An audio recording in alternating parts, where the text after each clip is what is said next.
그러므로 누구든지 이 어린아이와 같이 자기를 낮추는 사람이 천국에서 큰 자니라. 누가 진짜 큰 사람일까란 주제로 여러분과 함께 은혜를 나누고자 합니다. 모 교회에서 중고등부 학생들에게 이런 질문을 하셨다고 합니다. 하나님 앞에서 가장 큰 사람은 어떤 사람일까? 하고 질문을 했습니다. 그러자 아이들이 뭐 여기저기서 손을 막 번쩍번쩍 들었습니다. 그랬더니 한 아이가 저는 기도를 많이 하는 사람 같아요. 그 친구는 아마 하나님 앞에 기도를 많이 하는 사람이 크다고 생각한 것 같습니다. 네, 멋진 친구죠. 또 다른 친구입니다. 그 친구는 저는 성경책을, 하나님 말씀을 열심히 읽어야 되잖아요. 그래서 성경책을 많이 보는 사람, 열심히 읽는 사람인 것 같습니다. 그렇구나. 하나님 앞에서 큰 사람이라고 생각하는구나. 또 다른 친구입니다. 그 친구는 저는요 예배 시간을 잘 지키는 사람인 것 같습니다. 하나님한테 예배 드리는데 예배 시간을 그렇게 늦게 오면 안 되죠. 제 친구랑 저는 항상 잘 지킵니다. 그러면서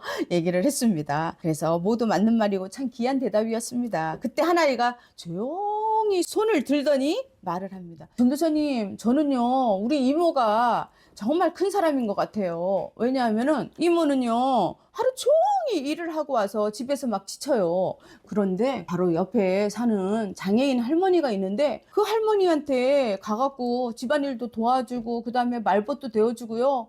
자기가 힘들 텐데 그렇게 막 도와줘요. 이모가 몸이 또 안 좋은 날은요 그 할머니에게요 또 막 죽을 끓여갖고요 자기도 몸도 안 좋은데 막 갖다 주는 걸 봤어요. 근데요 또 중요한 건 뭐냐면요 이모가 자랑도 안 해요. 자기가 잘난 티를 안 해요. 그리고 돈도 안 받아요. 이렇게 말을 했다고 합니다. 정말 남이 섬기는 게 쉬운 일이 아니죠. 네, 우리가 여기에서 다시 한번 나 자신에게 질문을 해봅니다. 하나님 나라에서 누가 큰 사람인가? 네, 오늘은 어린이 주일입니다. 5월 5일 어린이날, 오늘 5월 3일이라서 어린이 주일인데 하나님께서 우리에게 맡기신 소중한 생명입니다. 어린이는 이 나라와 사회를 이끌어갈 미래의 주역이죠. 그리고 우리 다음 세대의 교회를 책임질 믿음의 세대인 것입니다. 그 어린이들이 오늘이 바로 우리의 내일이 되는 거죠. 그래서 그들의 신앙이 교회의 미래에 대한 정말 중요한 작용점을 요구하죠. 그래서 우리는 어린이를 사랑해야 하고 또한 어떻게 품고 말씀으로 양육을 해야 합니다.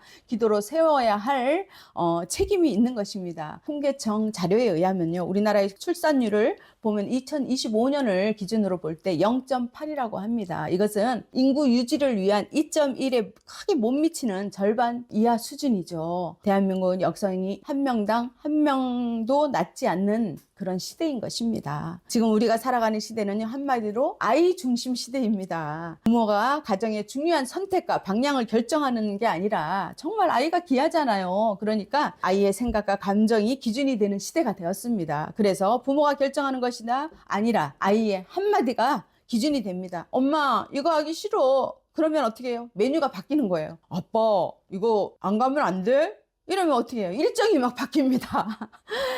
할머니 이거 하고 싶어요 라고 말을 하면은 어떻게 해요? 온 가족이 다 움직입니다. 이쯤 되면 아이는 가정의 왕이죠. 왕, 작은 왕입니다. 사회적으로도 마찬가지입니다. 교육, 문화, 콘텐츠 이런 정책까지 아이의 정말 감정이나 선택, 아이의 권리가 무엇인지 중요하게 여겨지는 시대입니다. 한 초등학생에게 젤리를 주면서 전도를 해보십시오. 그 아이는 이거 왜 주는데요? 우리 엄마가 모르는 사람이 주면은 받지 말라 그랬어요. 이렇게 말을 합니다. 그 아이가 나빠서 그럽니까? 못된 아이라서 그럽니까? 그렇지가 않죠. 의심하는 것은 훈련을 받고 정보 속에서 자란 탓이기 때문입니다. 네, 그런 시대의 모습이죠. 그런데 본문 예수님이 사시던 그 당시 유대 사회는요, 철저한 위계 질서와 권위 중심에 서 있는 사회였습니다. 당시 문화에는 어린아이는요, 존재 가치가 없어요. 존중받는 존재가 아니었습니다.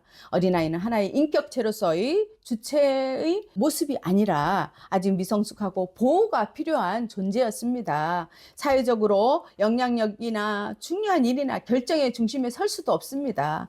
당시 기준에서 어린아이는 발언권조차도 없는 낼 수 없는 존재였습니다. 심지어 인구를 셀 때에도요, 거기에 포함되지 않을 만큼 공동체 안에서 드러나지 못하는 존재였습니다. 말 그대로 보이지 않는 존재였죠. 지금 아이들과 비교하면 엄청난 차이가 있지만은 중요한 것은 둘 다 어린아이는 의존성을 갖고 있어요. 누군가가 도와줘야지만 되는 거죠. 그렇죠? 자기 혼자서는 모든 걸 결정하고 그 다음에 그것이 맞게 판단할 수가 없는 그런 것입니다. 당시 사회는 철저한 서열 명예 중심의 문화였죠. 뭐냐면은 가장 중요시 여기는 것이 누가 더 높고 그 다음에 누가 사람들에게 영향을 미치냐, 더 인정을 받냐, 뭐 그런 거, 그것이 중요하게 여겨졌습니다. 제자들 역시도 예수님을 따르면서 하나님 나라 안에서 자신들의 위치와 역할이 어떻게 될지에 대한 기대와 궁금증을 가지고 있었습니다. 제자들은 따라다니면은 예수님의 마음을 다 알 것 같은데요. 사람들은 율법을 잘 지키고 이거를 해라, 이거를 하지 말아라, 이런 거 기준 있죠. 그것을 잘 지키고 그 다음에 업적과 행위를 통해서 의의를 쌓는 것을 중요하게 여겼습니다. 이러한 분위기 속에서 크다는 그 개념은요, 사회에서 인정받고 사랑받고 높임받는, 저 사람 부럽다, 정말 뭐 그런 영향력 끼치는 그런 것을 의미하는 것입니다. 마태복음 18장 1절에서 4절은 단순한 교훈이 아닙니다. 제자들의 마음 상태와 예수님의 시선을 극명하게 대비시키는 중요한 장면입니다. 예수님께서 이미 여러 차례 자신이 고난을 받고 우리를 위해서 십자가에 못 박혀 죽을 것을 말씀을 하셨어요. 그러나 제자들은 여전히 그 말씀의 깊은 의미를 깨닫지 못하고 있었습니다. 그들의 관심은 어떻게 해요? 하나님의 나라가 어떻게 이루어질 건가, 그거 관심을 갖는 것이 아니라 하나님 나라 안에서 누가 더 큰 자일까, 누가 더 높은 자리에 앉을까, 누가 더 예수님 곁에 가서 그것을 유지해서 정말 역할을 할 수 있을까, 막 이런 거. 그런 분위기 속에서 제자들이 예수님께 나와 묻습니다. 예수님, 천국에서는 누가 가장 큽니까? 궁금합니다. 알려주십시오. 라고 말을 했습니다. 눈에 보이지 않지만 어떻게 해요? 서로 비교하고 더 인정받고 싶고, 지금의 우리 모습도 마찬가지죠. 더 높은 자리에 서고 싶은 인간적인 욕망이 깔려 있었습니다. 예수님을 구약에서 말씀하고 오실 메시아로 생각은 했습니다. 로마의 압제에 당하는 시대였죠, 그때가. 그래서 이스라엘을 해방하고 다윗과 같은 강력한 나라를 다시 세울 정치적 왕으로 생각을 한 것입니다. 그래서 하나님 나라를 영적인 통치가 아니라 눈에 보이는 그 왕국으로 생각했던 것입니다. 제자들의 이 질문은 그들이 예수님의 사역에 대해 올바르게 이해를 하지 못했기 때문입니다. 그 당시에 실제로 이 땅의 왕이 되어 자신들을 로마의 압제에서 해방시키고 육신적인 왕, 그것으로 인지하고 있었어요. 중요한 것은 자신들의 서열을 정하려고 한 데서 비롯된 것입니다. 아까도 얘기했지만 크게 될까? 이런 거 있잖아요. 이런 데 관심이 있는 거예요. 우리들도 간혹 살다 보면 그런 데 관심을 많이 가지죠. 사회적인 지위가 높은 사람, 명예가 높은 사람에 관심을 가지기도 합니다. 내가 그렇게 됐으면 좋겠다, 뭐 이런 거.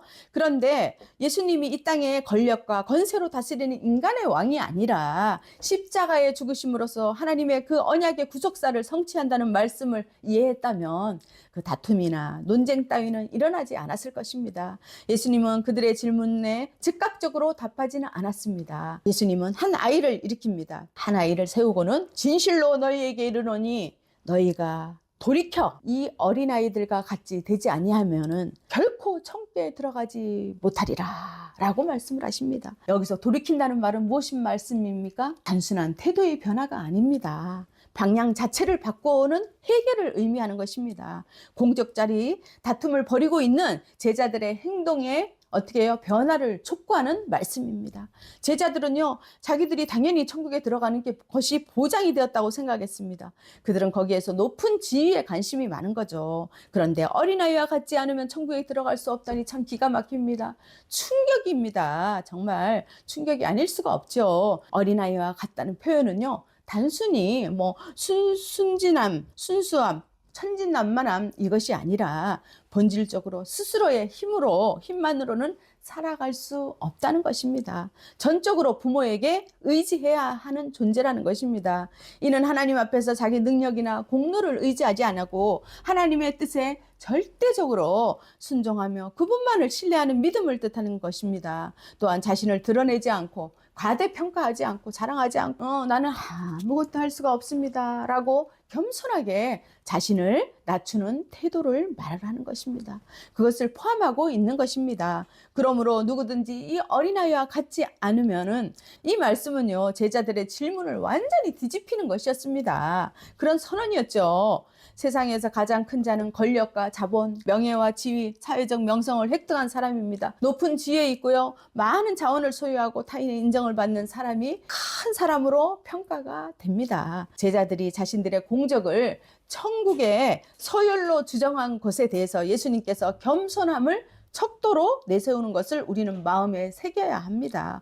오늘 본문은 오늘을 살아가는 우리에게 깊은 의미를 줍니다. 누가복음 4장 11절을 보면요, 무릇 자기를 높이는 자는 낮아지고 자기를 낮추는 자는 높아지리라. 이 말씀은요, 천국은 남을 나보다 낮게 여기며 철저하게 자기를 복종시키는 자가 들어갈 수 있다는 것입니다.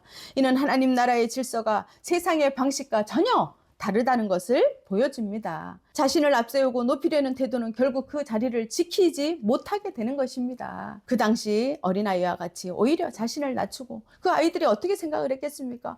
아유, 나는 뭐 인구 세는데도 들어가지 않고 정말 나약하지. 나는 아무것도 할 수가 없어. 저는요 못해요. 네. 그렇게 겸손한 자리에서 살아가는 사람은 하나님께서 그를 존귀하게 세우신다는 것입니다. 그런 원리를 말하는 것입니다.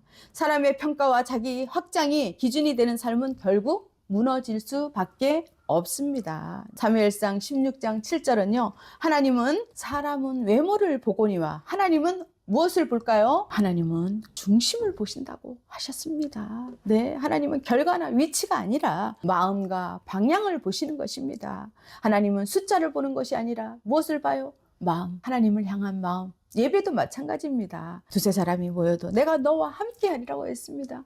내 마음이 하나님으로 가득 차 있고 함께 하나님을 즐거워하면 하나님께서 함께 하시는 것입니다. 받는 것입니다. 누가복음 22장 26절에는요, 예수님은 큰 자는 어린 자와 같고 지도하는 자는 섬기는 자와 같다고 했습니다. 이 말씀은 단순한 도덕적 가르침이 아닙니다. 하나님 나라의 본질적인 그 질서를 말하고 있는 것입니다. 그래서 하나님 나라는 세상이 어떻게 해요? 막 박수를 쳐주잖아요. 속은 아니래도 막 박수를 쳐주고 막 그러는 방향으로 나가는 것이 아니라 때로는 멈추고 하나님의 방향으로 다시 서야 하는 나라입니다. 내 자신을 다시 돌아보게 하죠. 오늘 이 말씀에서 우리는 다시 한번 묻게 됩니다. 나는 지금 어디에 기준으로 하고 살아가고 있는가? 그러나 이 질문은 정죄가 아니라 여러분 소망으로 이어집니다. 하나님 나라는요, 완벽한 사람을 원하고 세워주는 것이 아닙니다. 낮아지고 돌아오는 사람을 세우는 것입니다. 하나님, 제가 잘못했습니다. 하나님께 말을 하고 고백할 때 어떻게 해요? 하나님은 아이고 사랑하는 내 딸아, 사랑하는 내 아들아, 그래 내가 너를 사랑한다 받아주시고 그 사람을 사랑하시고 하늘나라에 임하게 되는 것입니다. 우리 삶과 가정과 교회가 주님 앞에서 겸손히 머리 숙일 때 모든 발걸음 위에 새로운 힘과 회복이 임할 줄 믿습니다. 하나님의 뜻 안에서 참된 기쁨과 형통함이 흘러가기를 축복합니다. 아멘. 아멘. 둘째, 하나님 앞에서는 돌이킴이 반드시 필요합니다. 예수님은 돌이켜 어린아이와 같지 않으면 천국에 들어갈 수 없다고 말씀하셨잖아요.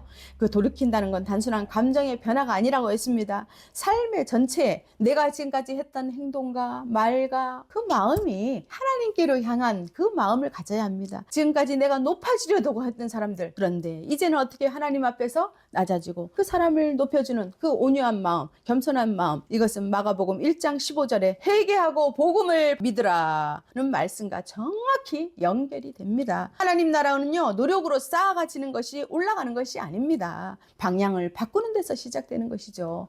사도행전 3장 19절에서는요, 뜻이 회개하고 돌이키라고 합니다. 저와 여러분 우리 모두가 그렇게 살기를 원합니다. 셋째, 겸손은 선택이 아니라 하나님 나라의 필수 조건입니다, 여러분. 겸손의 본보기가 누구입니까? 겸손의 왕이 누구입니까? 예수 그리스도입니다. 겸손은 신앙의 장식이 아닙니다. 여기저기 뭐 나가는 내가 이렇게 했다고 보여주는 여기에 달고 다니는 그런 장식이 아닙니다. 하나님 나라에 속한 사람의 본질인 것입니다. 야고보서 4장 6절에 하나님이 교만한 자를 물리치고 겸손한 자에게 은혜를 주신다라고 말씀하고 있습니다. 은혜는 겸손한 사람에게 흐릅니다.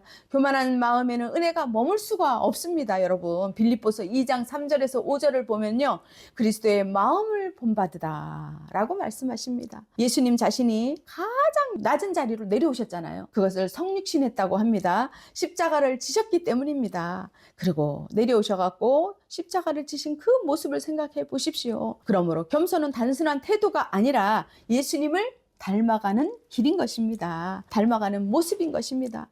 이 말씀은 우리를 무겁게 짓누르기 위한 것이 아닙니다. 오히려 예수님 안에 있잖아요. 그러면 마음이 세상에서 돈으로 살 수 없는 그 기쁨과 평안을 누리게 됩니다. 내가 비록 환경이 변하지 않을지라도 어떻게 해요? 믿는 거죠. 믿음을 주시고 감사하는 그 생각을 주십니다. 참된 자유로 초대하는 말씀인 것입니다. 왜냐하면 겸손한 사람은 더 이상 비교를 하지 않습니다. 인정받지 못해도요, 흔들리지 않고 높아지지 않아도 어떻게 해요? 불안해하지 않습니다. 하나님 앞에서 자신을 낮출 때 우리는 오히려 가장 안전한 자리에 서게 된다는 것입니다. 넷째, 하나님과의 관계는 전적인 어린아이처럼 의존을 요구합니다. 예수님이 어린아이를 세우신 또 하나의 이유는 바로 의존성 때문입니다. 어린아이는 스스로 살아갈 수가 없습니다. 어때요? 부모를 신뢰하고 의지하며 살아갑니다. 잠언 3장 5절 보면 너는 마음을 다하여 여호와를 신뢰하며 내 명철을 의지하지 말라고 말씀하셨습니다. 요한복음 15장 5절에는 예수님은 나를 떠나서는 너희가 아무것도 할 수가 없다라고 분명히 선언하십니다. 우리는 종종 신앙을 스스로 잘해내는 것이라고 생각을 합니다. 내가 잘나서, 내가 배운 게 많아서, 내가 믿음이 좋아서. 그러나 성경은 반대로 말씀하고 있습니다. 믿음은 잘하는 것이 아닙니다. 붙어 있는 것입니다. 어디에요? 예수님께, 하나님께. 하나님 없이 살 수 없음을 인정하는 것입니다. 여러분, 분명한 것은 우리는 하나님의 도움 없이는요, 잠시 잠깐이라도 살 수가 없습니다. 나약한 존재입니다. 우리는 조금만 잘 되어도 우쭐합니다. 내가 한 것처럼요. 그렇죠. 자랑하고 그때는 하나님 없이도 잘 살 것 같습니다. 자신 있어 합니다. 우리는 무익한 죄인인 것입니다. 업앤다운이 심한 우리네 인생은 오직 하나님의 은혜로만 살 수 있음을 믿으시기를 축복합니다. 아멘. 마태복음 18장 1절 4절에서는 예수님은 단순히 겸손을 가르치는 게 아니죠. 이 말씀은 우리를 좌절시키는 말씀이 또 아닙니다. 누구에게나 열려있는 귀한 말씀인 것입니다. 길을 보여주는 복음인 것입니다. 하나님은 우리를 밀어내는 것이 아니라 너는 이제 됐어. 그만해. 너는 이제 받을 수가 없어. 이제 와서 무슨 말이야? 아유, 이제 너는 너대로 살아. 그것이 아닙니다. 하나님은 언제나 열려있고 언제나 기다리시는 것 뿐입니다. 예수님이 말씀하신 어린아이와 같이 되라는 말은 철부지처럼 살라는 뜻이 아닙니다. 하나님 앞에서 내가 잘났다는 표를 전적으로 내려놓는 것입니다. 하나님 없이는 한 발자국도 나갈 수가 없습니다. 라고 하나님의 손을 잡는 것입니다. 네, 이 낮아짐은 나만의 어떻게 해요? 신앙에 머물러서는 안 됩니다. 더 나아가서 연약한 성도와 불우한 이웃을 긍휼히 여기고 도와주고 이해하는 사랑의 행함으로 이어져야 합니다. 작은 자 하나라도 소중히 여기며 그들이 상처받지 않도록 주의 사랑으로 품어고 나아갈 때 그 사랑을 통해서 오히려 그들이 하나님을 만나게 되는 것입니다. 여러분, 사람은 다 욕심이 있습니다. 불안과 초조와 염려와 갈등으로 사는 사람, 조금이라도 더 가지고 싶은 마음, 이런 마음이 다 있죠. 그러나 그 가운데서도 하나님이 마음에 사랑을 주시면은 남에게 베풀고 싶은 마음, 또 남을 섬기고 싶은 마음, 도와주고 싶은 마음이 생겨나는 것입니다. 그래서 하나님의 백성은 부유하고 풍부한 곳만을 따라가기보다는 자신의 안정과 이익과 만족을 쫓는 것보다는 오히려 어렵고 부족한 도움이 필요한 자리를 그런 사람에게 시선을 돌려야 하는 것입니다. 우리 모두가 하나님을 중심에 모시고 예수님의 긍휼하신 마음을 품기를 원합니다. 어린아이 같이 아버지 되신 하나님만 의지하는 저와 여러분이 되시기를, 모두가 되셔서 하나님께서 기뻐하는 삶을 사시기를 축복합니다. 아멘. 아멘. 다 같이 기도하겠습니다. 하나님 아버지, 오늘 말씀을 통해 하나님 나라의 참된 기준을 깨닫게 하시니 감사합니다. 높아지려는 마음을 내려놓고 어린아이와 같이 겸손히 주님을 의지하는 믿음을 우리에게 허락하여 주시옵소서. 우리의 교만을 버리고 날마다 주님 앞에 돌이키게 하시고 오직 주님만 의지하며 살아가는 삶이 되게 하여 주시옵소서. 어떤 상황 속에서도 주님을 붙들며 낮아지는 길을 가고 하나님 중심으로 기쁨으로 걸어가게 하여 주시옵소서. 하나님의 은혜와 평강을 누리는 삶을 살게 하실 줄 믿고 감사하며 살아계신 예수 그리스도의 이름으로 기도합니다. 아멘.